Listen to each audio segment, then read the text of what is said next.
Proper watering is one of the most challenging things about seed starting. We have a question if the soil should always stay moist. And inconsistent and inadequate water is one of the most common germination challenges and for reasons for poor germination.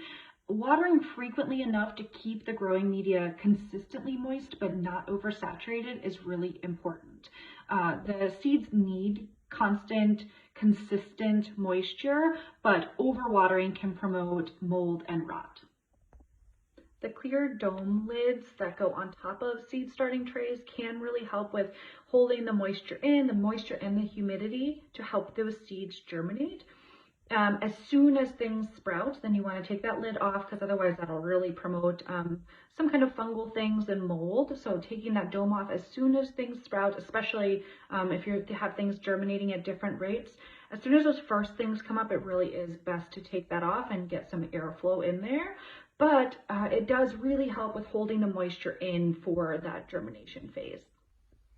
Watering is one of the hardest things to get right and one of the most important things. You want something that's going to be gentle. You can use a hose with a low flow feature. You could use a watering can. You could also use a mister, but misters are a little challenging because you want to make sure that it's watering enough. Often the surface of the soil will look like it's really wet, but deeper down the soil is still really dry. So making sure that the entire tray is getting really well watered is important.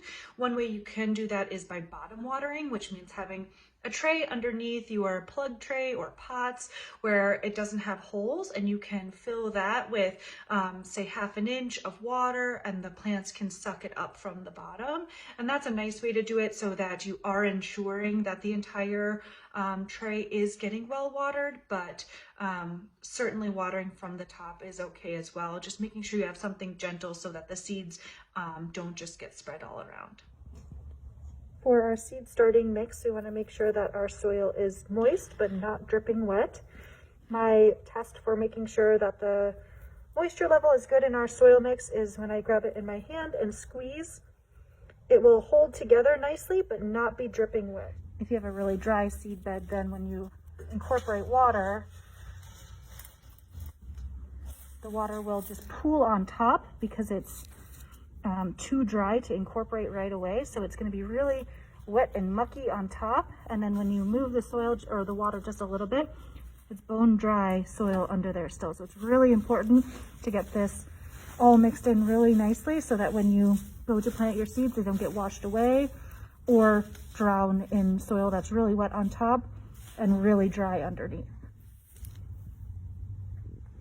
This is an example of our really dry soil. So when I go to squeeze it in my palms, it just is very dry. It can't clump together. There's no moisture in there to hold it together.